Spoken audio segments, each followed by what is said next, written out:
ஓம் சாந்தி, ஓம் சாந்தி, ஓம் சாந்தி. பாபாவுடைய நினைவிலிருந்து நாம் ஒவ்வொரு நாளும் சரி, பாக்கிய விதாதாவிலிருந்து மகானாத்மாக்கள், தாதிகள் சொன்ன தன்னுடைய அலௌகிக அனுபவத்தை நாம் பார்த்து கொண்டு வருகிறோம். அந்த வகையில இன்னைக்கு நாம் பார்க்கக்கூடிய அழகாக தாதி சீது அவர்கள் இந்த ஆரம்ப கட்டத்தில் இந்த இயக்கியத்தில் எப்படி வந்து பாபாவுடன் அனுபவம் செய்தார், அதை கேட்டு நாமும் சரி அதுபோல ஆக வேண்டும் அப்படி என்று ஒரு தூண்டுதலை இந்த பாக்கிய விதாத நமக்கு தர வேண்டும் அப்படி என்று ஒரு நம்பிக்கையோடு நாம் இதனை ஆரம்பிக்கலாம். தாதி சீது இந்த பிரம்மகுமாரி ஈஸ்வரிய விஸ்வ வித்யாலயத்தினுடைய அதாவது யக்ஞத்தினுடைய ஆரம்ப காலங்களில் வந்து விட்டவர். தாதி சீது மிகவும் தைரியமானவும் சரி திடமான ஒரு குமாரி ஆவார். அதே போல சமூகத்தில் மிக அதிகமான தடைகள் இருந்த போதிலும் அவர் ஓம் மண்டலுக்கு போவதை நிறுத்தியதே கிடையாது.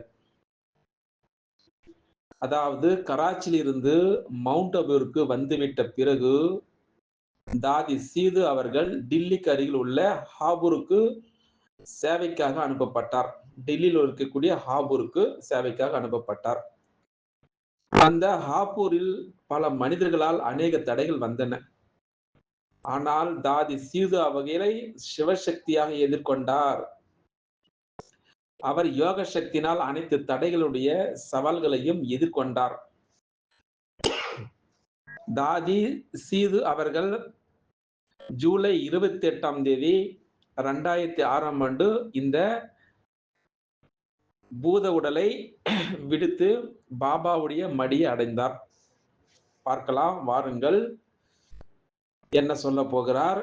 இந்த யஜ்யத்தில் அவர் வந்து எப்படி பரமாத்மாவுடன் அவர் ஆரம்ப காலத்தில் இந்த யஜ்ஞத்தினுடைய ஆரம்ப காலத்தில் ஓமண்டலுக்கு சென்று கொண்டே இருந்தார். அப்ப 3 நாட்கள் அவருடைய சகோதரருடன் சேர்ந்து சென்று பிறகு அவர் நோய்வாய்ப்பட்டு சில நாட்கள் இறந்தே போய்விட்டார். நான் மிகவும் கவலையாக இருந்தேன். ஏனென்றால் கடவுளோ இல்லை, இந்த ஓமண்டலியோ என் சகோதரனை காப்பாற்றவில்லை. நான் பக்தி செய்வது அனைத்தையும் விட்டுவிட்டேன். அதே போல ஓமண்டலுக்கு செல்வதையும் நிறுத்திவிட்டேன். இப்படியாக நான் மிகவும் சோகமாக இருந்தேன் என்னுடைய சகோதரன் சரீரத்தை விட்டதனால். பிறகு 8-10 நாட்களுக்கு பிறகு ஒரு அம்மா என்னிடம் வந்து மீண்டும் ஒரு முறை ஓமண்டலிக்கு வந்து பார்க்குமாறு சொன்னார். பிறகு நான் ஓமண்டலிக்கு சென்றேன். நீங்கள் அந்த கோர்ஸ் அதாவது பாடத்திட்டம் எடுக்காமல் நீங்கள் தாதாவை அதாவது பிரம்ம பாபாவை சந்திக்க முடியாது.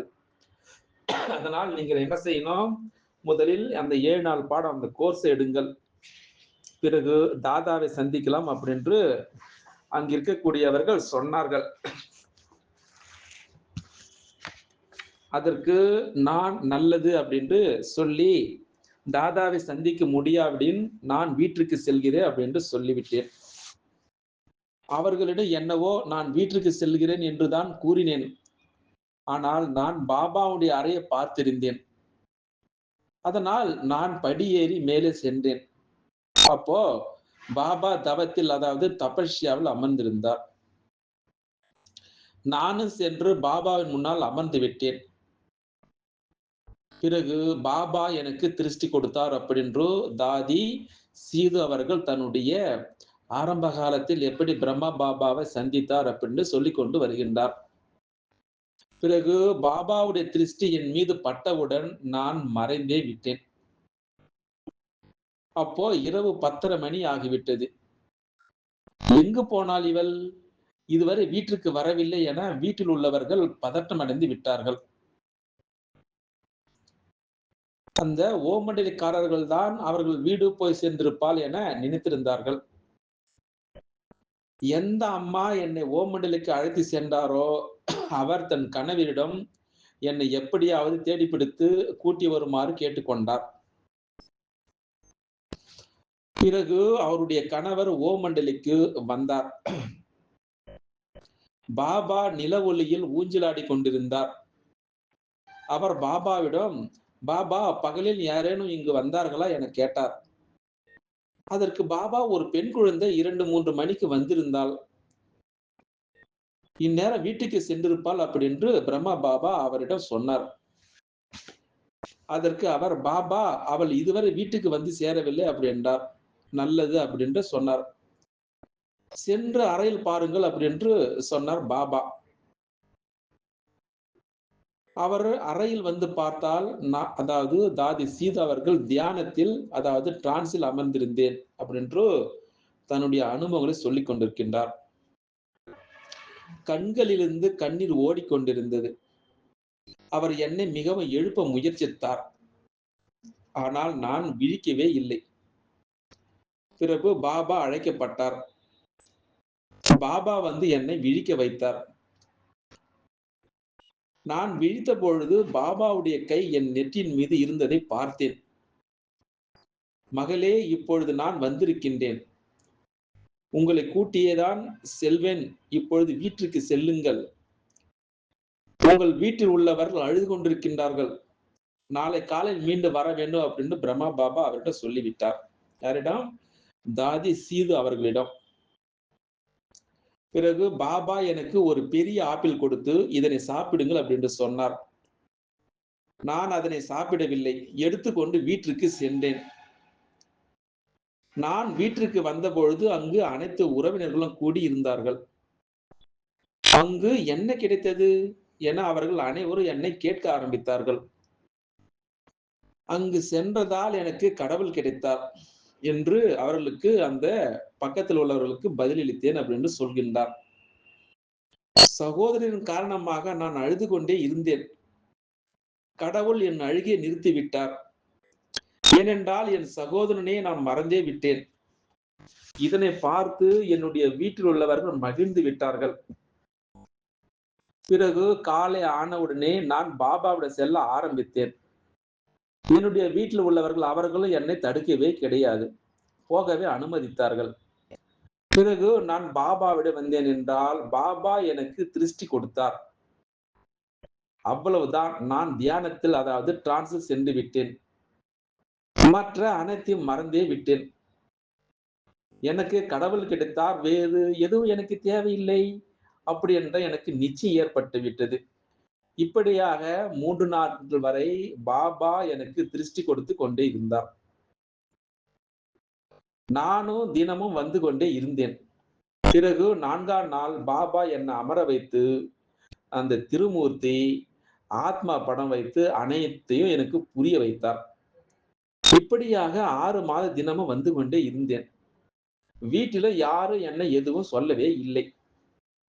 இப்படியாக 6 மாதத்திற்கு பிறகு அனைவரோடு வகுப்பில் இருக்கும் பொழுது, அதாவது லாகா பவனிற்கு, அதாவது விரோதிகள் தீ வைத்து விட்டார்கள். லாகா பவனிற்கு. அது படத்தில் இருக்கும். எப்படி லாகா பவன் அந்த தீயிலிருந்து பாதுகாக்கப்பட்டது என்பது பற்றி நீங்கள் அறிந்தே இருப்பீர்கள். படத்தை பார்த்திருப்பீர்கள். அடுத்த நாள் நான் ஓமண்டலிக்கு புறப்பட்ட பொழுது, எங்கு நெருப்பு வைக்கப்படுகின்றதோ அந்த இடத்திற்கு நீ செல்ல வேண்டாம் என என்னுடைய வீட்டில் உள்ளவர்கள் என்னை தடுக்க ஆரம்பித்தார்கள். பிறகு நானோ நிற்கவே இல்லை. பாபாவுடைய சத் சங்கத்திற்கு வந்து கொண்டே இருந்தேன். அதற்கு பிறகு பாபா ஓம் நிவாஸை, அந்த பெரிய கட்டிடத்தை திறந்தார். நான் அந்த ஓம் நிவாசிற்கு வகுப்பிற்காக சென்று கொண்டே இருந்தேன். அதன் பிறகு அந்த எதிர்ப்பாளர்கள், அதாவது ஆன்டி ஓம் மண்டலிக்காரர்கள் தர்ணா செய்தார்கள். அந்த தர்ணாவில் என்னுடைய சகோதரர் இருந்தார். அவர் நான் சத்சங்கம் போக விடாமல் தடுத்தார் அவர். நான் என்னுடைய பாட்டினுடைய, அதாவது அப்பாவுடைய அம்மா சிவப்பு துப்பட்டாவை போர்த்திக் கொண்டு வகுப்பிற்கு வர ஆரம்பித்தேன். இப்படியாக 2, 3 நாட்கள் இவ்வாறாக நான் வந்து கொண்டே இருந்தேன். அப்போ அந்த சகோதரருக்கு அது தெரிந்து விட்டது. ஒரு நாள் நான் வெளியே வந்து கொண்டிருக்கும் பொழுது என்னை பிடித்து ஒரு அறையில் போட்டு பூட்டி வைத்து விட்டார். நல்ல பந்தனத்தில் வைத்தார்கள் அவர்கள். இப்படியே சில நாட்கள் சென்றே கொண்டிருந்தது. இப்படியாக தாதி சீதா அவர்கள் தன்னுடைய அனுபவத்தை சொல்லிக் கொண்டே இருக்கின்றார். எவ்வளோ தடைகள் வந்திருக்குது பாருங்கள். பிறகு நாட்கள் செல்ல செல்ல இதற்கிடையில் பக்கத்து வீட்டில் ஒரு கன்யா, அதாவது குமாரி ஓமண்டலுக்கு சென்று கொண்டு இருந்தாள். அவளை அந்த ஆன்டி ஓமண்டலிக்காரர்கள் எதிர்ப்பாளர்கள் மிகவும் அடித்தார்கள். அவளுக்கு 7 வயது தான் இருக்கும்.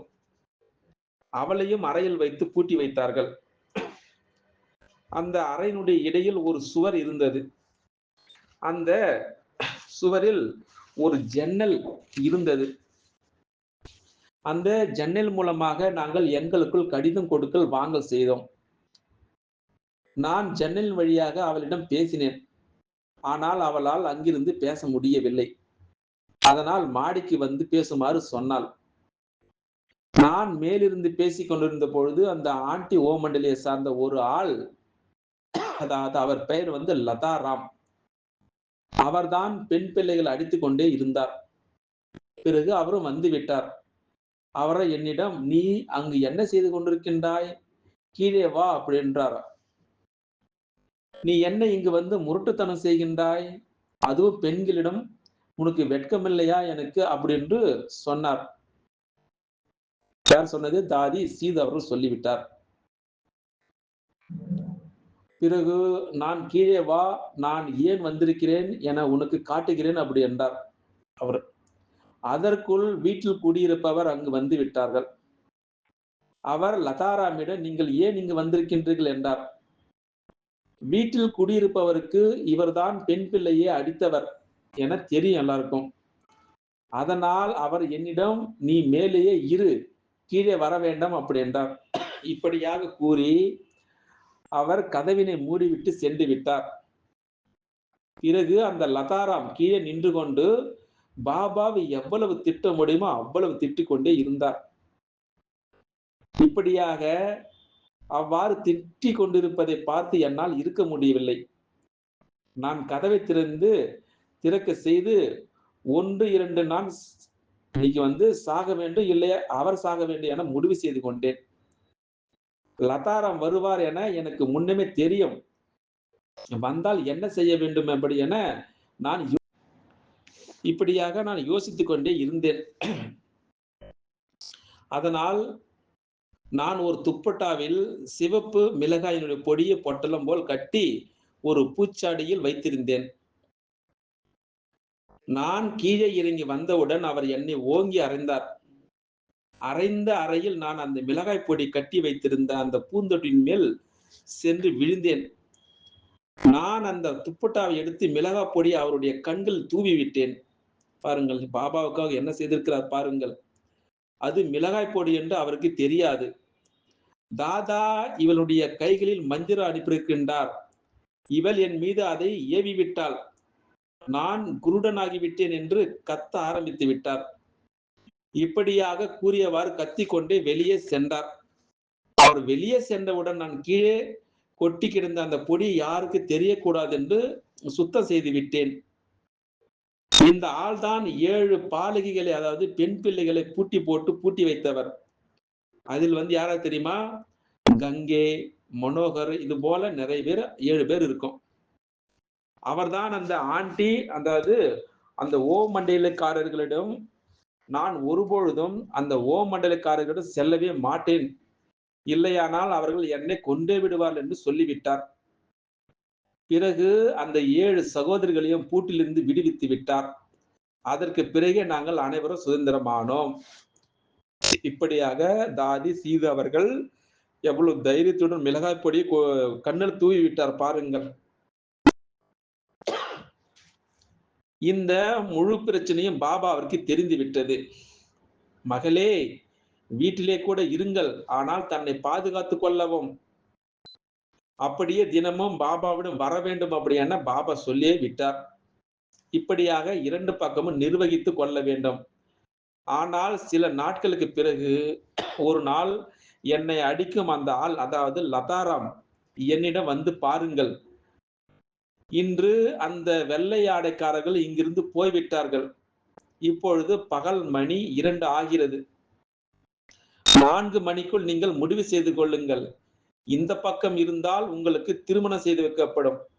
இல்லை அந்த பக்கம் போக வேண்டும் என்றால் போங்கள் அப்படி என்றார். இன்று முடிவு செய்து கொள்ளுங்கள் அப்படி என்றார். அந்த சமயத்தில் பாபா ஓமண்டலியை கராச்சிக்கு மாற்றம் செய்து விட்டார். அனைவரும் அந்த நாள் கராச்சிக்கு சென்று விட்டார்கள். அதாவது லதாராம் என்னுடைய துணி, என்னுடைய பணம், என்னுடைய ஆபரணங்கள் அனைத்தையும் எடுத்து படுக்கைக்கு அடியில் வைத்துக் கொண்டு தூங்கிவிட்டார். பிறகு என் அம்மாவிடம் நீங்கள் ஒரு நயா பைசா கூட அவளுக்கு தரக்கூடாது என்று சொல்லிவிட்டார். பிறகு நான் பாபாவுடைய நினைவில் அமர்ந்தே விட்டேன். சிறிது நேரத்திற்கு பிறகு அவர் தூங்கிவிட்டார். எனக்கு பாபாவுடைய ஒரு விஷயம் நினைவுக்கு வந்தது என்னவென்றால், யாரேனும் வீட்டை விட்டு வந்தால் வீட்டில் உள்ளவர்களுக்கு கடிதம் வாங்கி வர வேண்டும் அப்படி என்று சொல்லியிருந்தார். நான் என் தாத்தாவிடம் சென்றேன். என் தாத்தாவிற்கு என் மீது அதிக அன்பு இருந்தது. அது மட்டுமின்றி ஓமண்டலுக்கு செல்வதற்கு உதவி செய்வார். பிறகு தாத்தாவிடம் சென்று நான் மிகவும் அழுது கொண்டே இருந்தேன். பிறகு நான் அவரிடம், தாத்தா தாத்தா, நான் இங்கேயே இருப்பேனானால் இன்றைக்கு இல்லையானாலும் சரி, நாளைக்கு எனக்கு திருமணம் செய்து கொடுத்து விடுவார்கள். திருமணத்திற்கு பிறகு நான் உங்களை விட்டு செல்லத்தான் வேண்டும். நான் உங்களை விட்டு செல்வேயானால் உங்களுக்கு மிகுந்த துக்கம் ஏற்படும். அது மட்டுமின்றி எனக்கு துக்கம் உண்டாகும். அப்படி இல்லாமல் நான் பாபாவுடன் செல்வேனானால் நான் மிகவும் மகிழ்ச்சியாக இருப்பேன். அப்படி என்று தாதி சீதா அவர்கள் தன்னுடைய அனுபவத்தை எப்படி விவரிக்கிறார் பாருங்கள். நான் மகிழ்ச்சியாக இருப்பேனானால் நீங்களும் மகிழ்ச்சியாக இருப்பீர்கள் என்றேன். அதற்கு தாத்தா, ஆமா மகளே, நீ சரியாகத்தான் சொல்கின்றாய். நான் என்ன செய்யட்டும் சொல் அப்படின்ற சொன்னார் அந்த தாத்தா. தாத்தா, பாபாவின் பெயருக்கு இவ்வாறு நான் என் பேத்தியை ஞானாமிர்த குடிக்க மற்றும் குடிக்க வைக்க மகிழ்வுடன் அனுமதி தருகிறேன் என்று ஒரு கடிதம் எழுதி தாருங்கள் அப்படி என்று அவரிடம் கேட்டேன், என்னுடைய தாத்தாவிடம். என் தாத்தாவிற்கு பாபா மேல் மிகுந்த மரியாதை இருந்தது. அதனால் அவர், மகளே, தாதா போன்ற நல்ல மனிதர் யாரும் இல்லை. தாதா லேக்ராஜ் பெயரால் நான் எழுதி கொடுத்தேன் என்றால் போலீஸ்காரர்கள் தாதாவிற்கு தொல்லை கொடுப்பார்கள். நான் தாதாவிற்கு கஷ்ட தர விரும்பவில்லை. தாதாவிற்கு தொந்தரவு வரும் அளவு எதுவும் செய்ய வேண்டாம் அப்படி என்றார். அப்பொழுது நான் என்ன செய்தேன் தெரியுமா? ஓம்ராஜின் பேரில் எழுதி கொடுங்கள் அப்படின்றேன். ஓம்ராதே அம்மா, நான் என் பேத்தியை ஞானாமிர்தம் குடிக்க மற்றும் குடிக்க வைக்க மிகுந்த மகிழ்ச்சியுடன் அனுமதி தருகிறேன் என்று எழுதி கொடுத்தார். எவ்வளவு பார் மேஜிக். நான் கடிதம் வாங்கி கொண்டு அம்மாவிடம் நான் எங்கு சென்றுள்ளேன் என்று நீங்கள் யாருக்கும் சொல்ல வேண்டாம் அப்படி என்று சொல்லியே விட்டேன். என் பாட்டியிடம், அதாவது அப்பாவுடைய அம்மா சென்று அவரிடமிருந்து செருப்பு, துப்பட்டா எல்லாம் வாங்கி கொண்டேன். அப்போ ஈசுதாதி நான் பார்த்திருப்பேன். அவர்களிடம், அப்பாவிட என்னை ரயில்வே ஸ்டேஷனில் கொண்டு வந்து விட்டு வாருங்கள் என்று சொன்னேன். யாரு? ஈசுதாதியுடைய அப்பா. அவர் ஸ்டேஷனருக்கு வந்து என்னை வண்டியில் அமர்த்தி விட்டு சென்றார். நான் கராச்சிக்கு வந்து சேர்ந்து விட்டேன். ஆனால் இந்த வெள்ளை ஆடைக்காரர்கள் எங்கிருப்பார்கள் என்ற முகவரி எனக்கு தெரியவில்லை. நான் ரயில் நிலையத்தில் ஒரு சகோதரரை விசாரித்தேன். அதற்கு அவர், ஆமாம், நேற்றுதான் அவர்கள் வந்திருக்கிறார்கள். ஆனால் அவர்கள் எங்கிருக்கின்றார்கள் என எனக்கு தெரியாது அப்படி என்றார். அதற்குள் ஹருதேவி சகோதரியுடைய கணவர் அங்கு வந்து விட்டார். ரயில் நிலையத்தில் குழந்தை வந்திருக்கின்றால் அவளை அழைத்து வர வேண்டும் என்று பாபா தான் அவரிடம் கூறியிருக்கின்றார். அவர் என்னை பாபாவிடம் அழைத்து சென்றார். சென்றவுடன் எங்கே கடிதம் என பாபா என்னிடம் கேட்டார். நான் உடனே பாபாவிடம், பாபா, அப்பாவிடம் குழந்தைகள் வருவதற்காக கடிதம் கொண்டு வருவார்களா என்ன அப்படி என்று கேட்டேன் பிரம்மா பாபாவிடம். பாபா புன்சிரித்தவாறு, இது என்ன உன் நிலை இப்படி இருக்கின்றது? ஆடையும் சரியில்லை, துப்பட்டாவும் சரியில்லை, செருப்பும் சரியில்லை. போங்கள் போய் குளித்து முடித்து சாப்பிட்டு வாருங்கள் அப்படி என்றார். மம்மா என்னை உள்ளே கூட்டி சென்று ஆடையெல்லாம் கொடுத்தார். நான் தயாராகி பாபாவிடம் வந்து கடிதம் கொடுத்தேன். கடிதத்தை பார்த்து புன்சிரித்துக் கொண்டே, பாபா என்னிடம், நல்லது மகளே, நீ சுதந்திரமாகிவிட்டாய். இங்கே இருக்கலாம். என்ன நடக்கின்றதோ பார்க்கலாம் அப்படி என்றார் பிரம்மா பாபா. அதற்கு பிறகு நான் 3 ஆண்டு காலம் யக்ஞத்தில் இருந்தேன். இடையிடையே என்னுடைய தாத்தா என்னிடம் வந்து செல்வார்கள். அவ்வப்பொழுது ஆடைகள், அதாவது பணம் ஏதாவது கொடுத்துவிட்டு செல்வார்கள். என் அம்மாவிற்கு என்னை பற்றி முழு செய்தியும் கொடுப்பார்கள். எப்படி தியாகம் செய்திருக்கிறார்கள் பாருங்கள் ஒவ்வொரு மகானாத்மாவும். இதிலிருந்து நாம் பாடம் கற்றுக்கொள்ள வேண்டும். எதையெல்லாம் விட வேண்டும் அப்படி என்று. எவ்வளவு தியாகம் செய்திருக்கிறார் பாருங்கள். இப்படியாக 3 ஆண்டுகளுக்கு பிறகு பெண் பிள்ளைகளை அடிப்பாரோ அந்த லதாராம் என் பாட்டியிடம் சென்று, நீயோ ஊரில் உள்ள எல்லா பையன்களுக்கும் பெண்களுக்கும் திருமணம் செய்து வைக்கின்றாய், ஆனால் உன் பேத்திக்கு உன்னால் திருமணம் செய்து வைக்க முடியவில்லையா அப்படி என திசை திருப்பி விட்டார். பிறகு என் பாட்டி மூலமாக அவர் 24 வயதிற்கும் என்னை 12 வயது உடையவள் என் மீது வழக்கு தொடுத்து விட்டார். 3 முறை கோர்ட்டிற்கு செல்ல வேண்டியதாயிற்று. 3வது முறை நீதிபதி அவர்கள், நீங்கள் வீட்டுக்கு செல்ல வேண்டியிருக்கும் என சொன்னார்கள். அதற்கு நான் அவரிடம், நீதிபதி அவர்களே, நீங்களே சொல்லுங்கள், என்னை பார்த்தால் 12 வயது உடையவளாகவா தென்படுகின்றேன்? எனக்கு 24 வயதாகிறது என்றேன். அப்படி என்று தாதி சீது அவர்கள் நீதிபதியிடம் சொல்லிவிட்டார். அதற்கு அவர், நான் என்ன செய்வேன்? உங்கள் அம்மா உங்களுக்கு 12 வயதாகிறது என்கிறார்களே, அதனால் நீங்கள் வீட்டுக்கு செல்லதான் வேண்டும் அப்படி என்று அவர் சொன்னார். பிறகு நான் வீட்டிற்கு வந்தேன். என்னை பார்த்து என் தாத்தா, நான் உன்னை சொர்க்கத்தில் விட்டு வந்தேன், ஏன் நீ மீண்டும் நரகத்திற்கு வந்து விட்டாய் அப்படின்னு கேட்டார் என் தாத்தா. நான் அழுது கொண்டே பாட்டி என் மீது வழக்கு தொடுத்து விட்டு பிறகு நடந்த அனைத்து கதைகளையும் அவருக்கு சொன்னேன். அவருக்கு மிகவும் வேதனையாக இருந்தது. என்னிடமோ தான் கங்கையில் குளிக்க செல்வதாக கூறி சென்று கராச்சி சென்று இப்படி காரியம் செய்திருக்கின்றாள் அவள். இது போன்ற பாவி வேறு யாரு இருக்கவே முடியாது என என்னுடைய தாத்தா கூறியது மட்டுமின்றி, நட, நான் உன்னை ஓமண்டலில் விட்டு வருகிறேன் அப்படி என்று என்னுடைய தாத்தா அந்த நாள் மாலையே மீண்டும் என்னை ஓமண்டலில் விட்டு வந்து விட்டார். என்னுடைய வழக்கு 6 மாதம் வரை நடந்தது. தினமும் சத்சங்கத்திற்கு வருவேன், போவேன். கடைசி நாள் என்று பாட்டியுடைய பக்கம் தீர்ப்பானது. நான் அம்மாவிட இங்கே இருங்கள், நான் சென்று, அதாவது குதிரை வண்டி கொண்டு வருகின்றேன் என கூறி சென்றேன். வண்டி கொண்டு வரும் சமயத்தில் எனக்கு ஓம் நிவாசருக்கு போகும் வழி தெரியும். ஏன் அங்கு போய்விடக்கூடாது என்ற எனக்கு எண்ணம் வந்தது. அதனால் கோர்ட்டிலிருந்து மம்மா எங்கு இருக்கின்றாரோ அந்த கட்டிடத்திற்கு வந்து விட்டேன். யக்னத்தில் டிரைவர்களை பராமரிக்கக்கூடிய பார்த்துக் கொள்ளும் சேவை என்னுடையதாக இருந்தது. ஒரு டிரைவரிடம் என்னை கிளிப்டன், அதாவது கடற்கரை ஓரம் கொண்டு விட்டு வாருங்கள், யாரேனும் அங்கு என்னை தேடி வந்தால் நான் எங்கிருக்கின்றேன் என்பது பற்றி எதுவும் சொல்லக்கூடாது அப்படின்றேன். கிளிப்டன், அதாவது கடற்கரை ஒரு பாகிஸ்தான் இருக்குது, அந்த கிளிப்டன் அந்த கரை, அங்கே சென்று மணலில் அமர்ந்து விட்டேன். அவர்கள் தேடிக்கொண்டே இருந்தார்கள். டிரைவரிடம், பாபாவிடம் மற்றும் அம்மாவிடம் அவர்கள் என்னை பற்றி கேட்டார்கள். அவள் இங்கு வரவில்லையே, அவள் எங்கே சென்றாள் என்று எங்களுக்கு தெரியாது என அவர்கள் பதிலளித்தார்கள். ஏனென்றால் டிரைவரை தவிர உண்மையில் யாருக்குமே தெரியாதே. இப்படியாக இரவு 10:30 மணிக்கு பிறகு அந்த டிரைவர் என்னிடம் வந்து என்னை மம்மாவிட கூட்டி சென்றார். நான் மம்மாவிற்கு அனைத்து கதைகளும் சொல்லிவிட்டேன். அப்பொழுது பாபா, நல்லது, பார்த்து கொள்ளலாம், நீங்கள் கவலை இல்லாமல் இருங்கள் அப்படி என்றார். அதற்கு பிறகு நான் வீடு திரும்பவே இல்லை. யக்னத்திலேயே இருந்து விட்டேன். இப்படியாக இன்னொரு கதையை சொல்ல போகிறார் தாதி சீது. இதை கவனமாக கேளுங்கள். ஒரு முறை எனக்கு வயிற்றுப்போக்கு, டயாரியா ஏற்பட்டு விட்டது. டாக்டர் இவள் தப்பிக்க மாட்டாள் என சொல்லிவிட்டார். பாபா என்னிடம், இப்பொழுது சிவபாபா உங்களை சரி செய்வார் அப்படி என்றார். பாபா என்னிடம் இப்படி கேட்டார், நீங்கள் எப்பொழுது தூங்கவில்லை?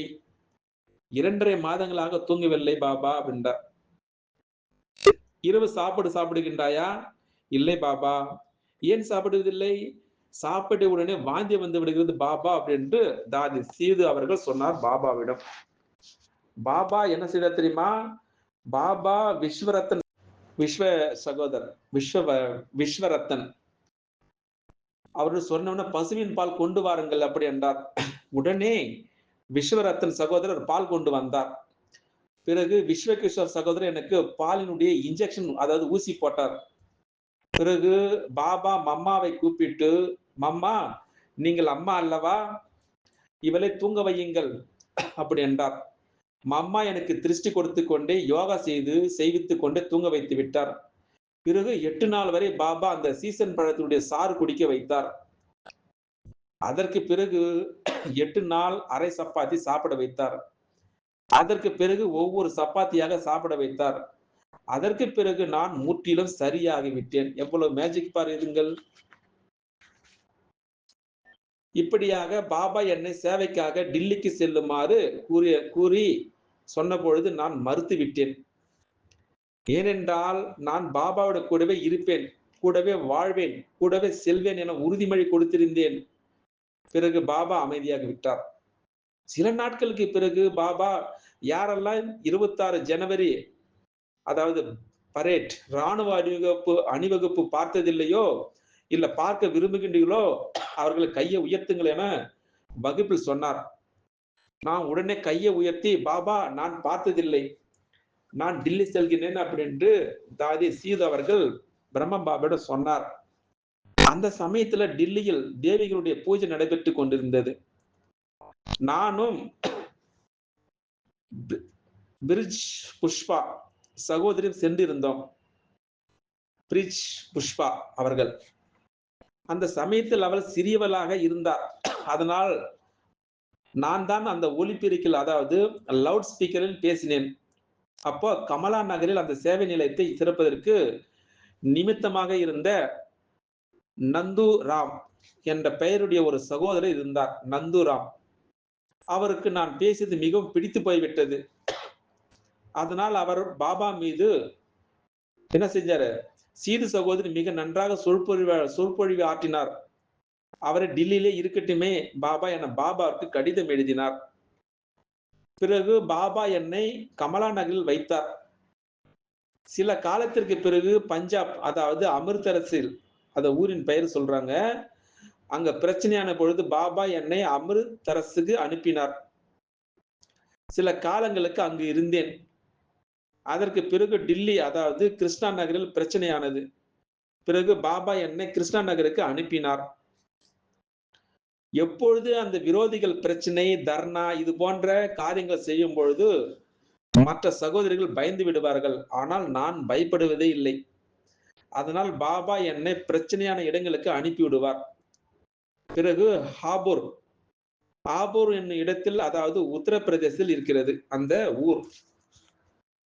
அங்கு அந்த இடத்தில் பிரச்சனையான பொழுது அந்த சமயத்தில் பாபா என்னையும் சந்திரமணி சகோதரி அனுப்பினார். நான் மதுபனில் பண்டகசாலை, அதாவது ஸ்டோர் ரூம் கவனித்து பராமரித்து வந்தேன். ஒரு முறை தன்னுடைய அனுபவத்தை சொல்றாங்க பாருங்க. ஒரு முறை மதுபனில் பார்ட்டி வந்திருந்தது. அவர்களுக்காக அல்வா செய்ய வேண்டி இருந்தது. ஆனால் என்னால் அந்த ஸ்டோரினுடைய சாவி தொலைந்து விட்டது. அதனால் அல்வா செய்யப்படவில்லை. அப்போ இன்று நீ வகுப்பில் அமர வேண்டாம் என பாபா சொல்லிவிட்டார். வகுப்பு கேட்கவில்லையால் அன்றைய நாளுடைய சாப்பாடு சாப்பிட மாட்டோம். பிறகு பாபா அவருக்கு சாவி கிடைத்து விட்டது. சாவியை பாபா மம்மாவுடைய கைகளில் கொடுத்து விட்டார். அடுத்த நாள் பாபா என்னிடம், மகளே நீ எவ்வளவு பெரிய தவறு செய்து விட்டாய், எத்தனை குழந்தைகள் பாபாவுடைய தோளிலிருந்து வஞ்சிக்கப்பட்டு விட்டவர்களாய் இருந்து விட்டார்கள், இது போல அதிகமான துக்கப்படும் அளவு அப்பேற்பட்ட தவறினை இனி ஒருபொழுதும் செய்ய வேண்டாம். உன்னால் ஒரு சாவியை பாதுகாத்துக் கொள்ள முடியவில்லை என்றால் எப்படி சத்தியுகத்தினுடைய சாவியை பாதுகாப்பாக அப்படின்னு பிரம்மா பாபா சொல்லியே விட்டார். இப்படியாக தன்னுடைய அனுபவத்தை தாதி சீது அவர்கள் எவ்வளவு தைரியமாக இருந்தார் பாருங்கள். இன்னொரு கதை சொல்ல போகிறார், அனுபவ கதை. ஒரு முறை அல்வா மிக நன்றாக செய்யப்பட்டது.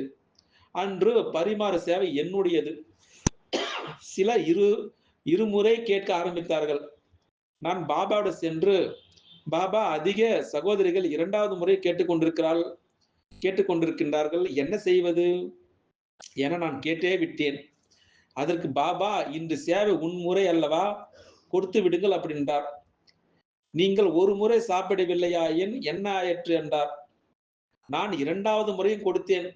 அன்று இரவு வகுப்பில் பாபா மம்மாவிடம், மம்மா, இன்று அல்வா அவ்வளவு நன்றாக இருந்தது, எனக்கு இன்னும் கொஞ்சம் சாப்பிட வேண்டும் என ஆசை வந்தது. ஆனால் நான் அடுத்த முறை சாப்பிடவில்லை. ஏன் சாப்பிடவில்லை தெரியுமா? ஏனென்றால் ஒருவேளை, அதாவது நான் 2வது முறை சாப்பிட்டால் என்னை பார்த்து மற்றவர்கள் சாப்பிடுவார்கள் அல்லவா? அதனால் அந்த அல்வா கணக்காகத்தான் செய்யப்படுகிறது. ஒருவேளை நான் அதிகமாக சாப்பிடுவேனால் மற்றவர்களுக்கு கிடைக்காது.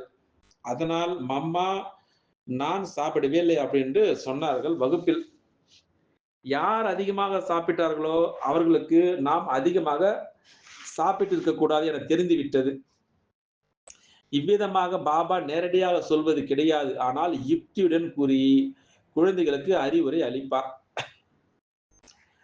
இதுபோல பல முறை பாபா வகுப்பில் டோலி, அதாவது தூக்கி போட்டு குழந்தைகள் அவற்றை பிடிக்க சொல்வார்.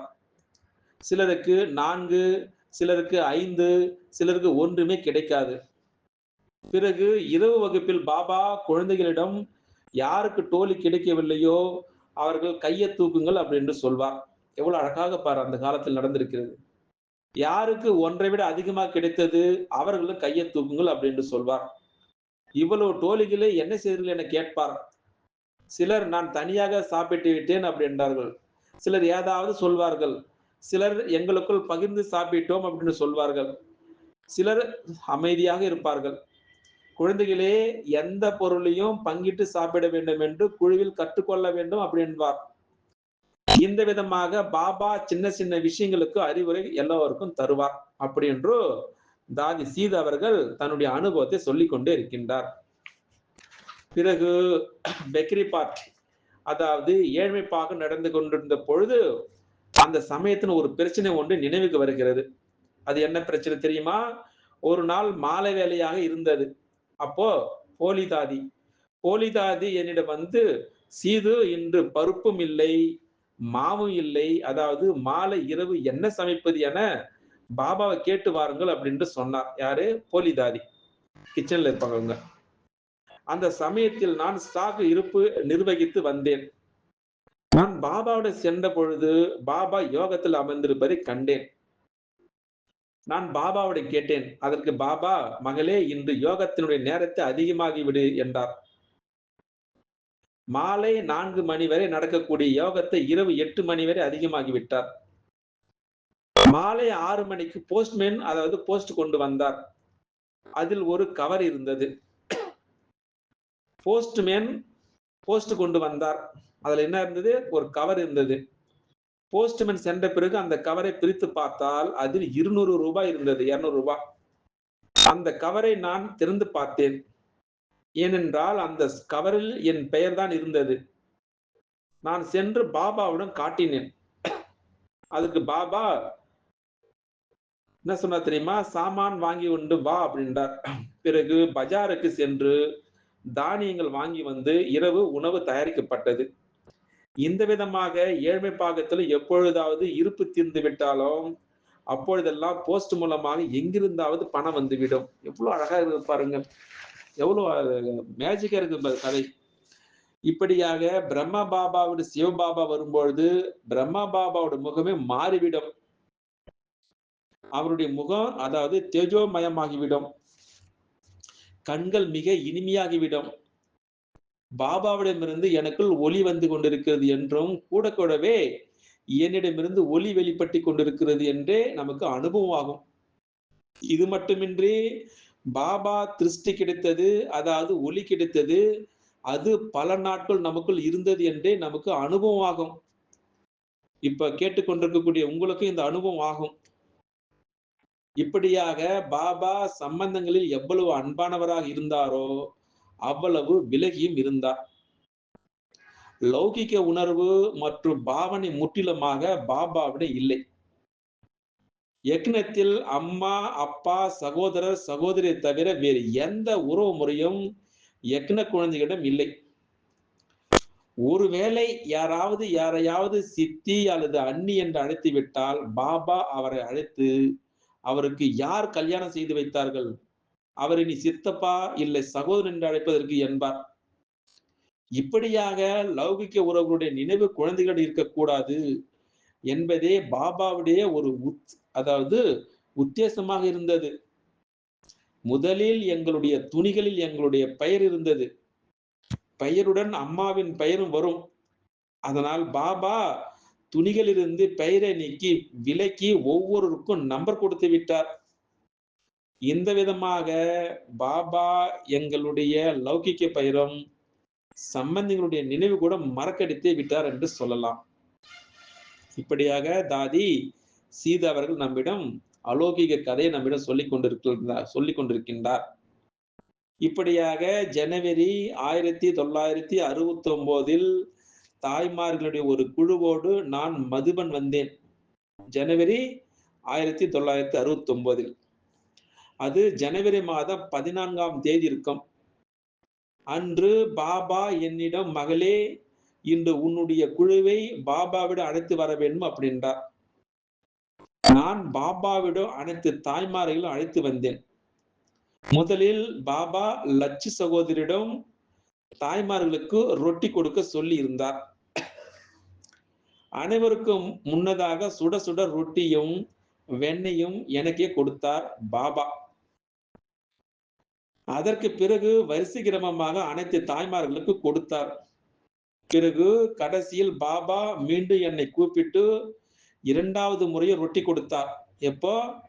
ஜனவரி மாதம் 14ஆம் தேதி அன்று. இதை பார்த்து ஒரு அம்மா, பாபா இவருக்கு ஏன் 2வது முறை கொடுத்தீர்கள் என பாபாவிடம் கேட்டு விட்டார் அவர்.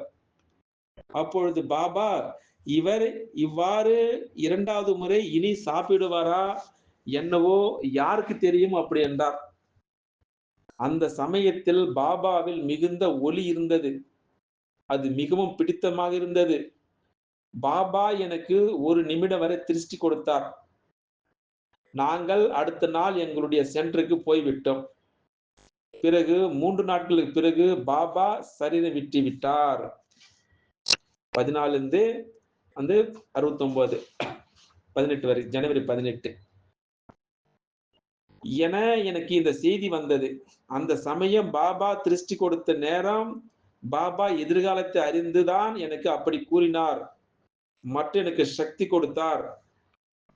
எனக்கு தெரியவில்லை அப்படி என்று சீதுதாதி தன்னுடைய பாக்கிய விதாதா எப்படி தன்னுடைய பாக்கியத்தை உருவாக்கினார் அப்படி என்று எவ்வளவு விலை மதிக்க முடியாத பொக்கிஷனை நமக்கு தந்தார். பாருங்கள், எவ்வளவு சிவபாபாவுடன் பிரம்மபாபாவுடன் அனுபவம் செய்தார் இவர். அதனால இந்த கதையை கேட்கும் பொழுது கதை கிடையாது, உண்மையான வரலாறு. அடிக்கடி நாம் என்ன செய்ய வேண்டும்? ஜூலை மாதம் 28ஆம் அந்த நாளில் 2006ஆம் ஆண்டு வரும்பொழுது தாதி சீது அவர்களை பாபாவிட ஒரு நினைவு செய்யலாம், நினைவு கூறலாம்.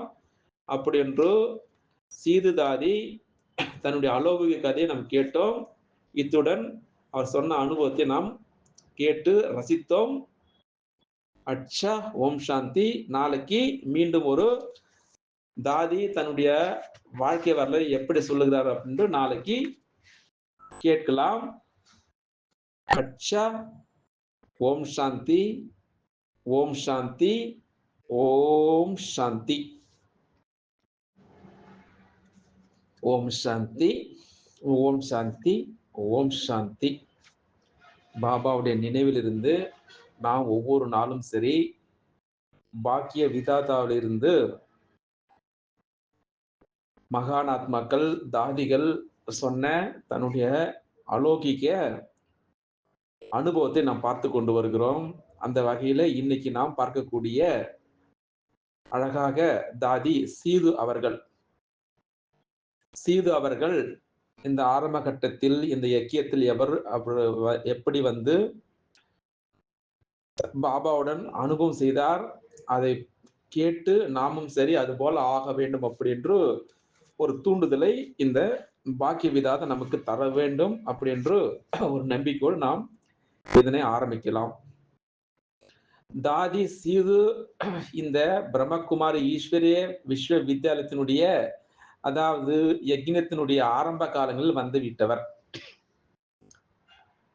தாதி சீது மிகவும் தைரியமானவும் சரி திடமான ஒரு குமாரி ஆவார். அதே போல சமூகத்தில் மிக அதிகமான தடைகள் இருந்த போதிலும் அவர் ஓம் மண்டலுக்கு போவதை நிறுத்தியதே கிடையாது. அதாவது கராச்சியில் இருந்து மவுண்ட் அபூருக்கு வந்துவிட்ட பிறகு தாதி சீது அவர்கள் டில்லிக்கு அருகில் உள்ள ஹாபூருக்கு சேவைக்காக அனுப்பப்பட்டார். டெல்லியில் இருக்கக்கூடிய ஹாபூருக்கு சேவைக்காக அனுப்பப்பட்டார். அந்த ஹாபூரில் பல மனிதர்களால் அநேக தடைகள் வந்தன. ஆனால் தாதி சீது அவர்களை சிவசக்தியாக எதிர்கொண்டார். அவர் யோக சக்தியினால் அனைத்து தடைகளுடைய சவால்களையும் எதிர்கொண்டார். தாதி சீது அவர்கள் ஜூலை 28ஆம் தேதி 2006ஆம் ஆண்டு இந்த பூத உடலை விடுத்து பாபாவுடைய மடியை அடைந்தார். பார்க்கலாம் வாருங்கள் என்ன சொல்ல போகிறார். இந்த யஜ்யத்தில் அவர் எப்படி பரமாத்மாவுடன் அவர் ஆரம்ப காலத்தில் இந்த யஜ்னத்தினுடைய ஆரம்ப காலத்தில் ஓமண்டலுக்கு சென்று கொண்டே இருந்தார். அப்ப 3 நாட்கள் அவருடைய சகோதரருடன் சேர்ந்து சென்று பிறகு அவர் நோய்வாய்ப்பட்டு சில நாட்கள் இறந்தே போய்விட்டார். நான் மிகவும் கவலையாக இருந்தேன். ஏனென்றால் கடவுளோ இல்லை, இந்த ஓமண்டலியோ என் சகோதரனை காப்பாற்றவில்லை. நான் பக்தி செய்வது அனைத்தையும் விட்டுவிட்டேன். அதே போல ஓமண்டலுக்கு செல்வதையும் நிறுத்திவிட்டேன். இப்படியாக நான் மிகவும் சோகமாக இருந்தேன் என்னுடைய சகோதரன் சரீரத்தை விட்டதனால். பிறகு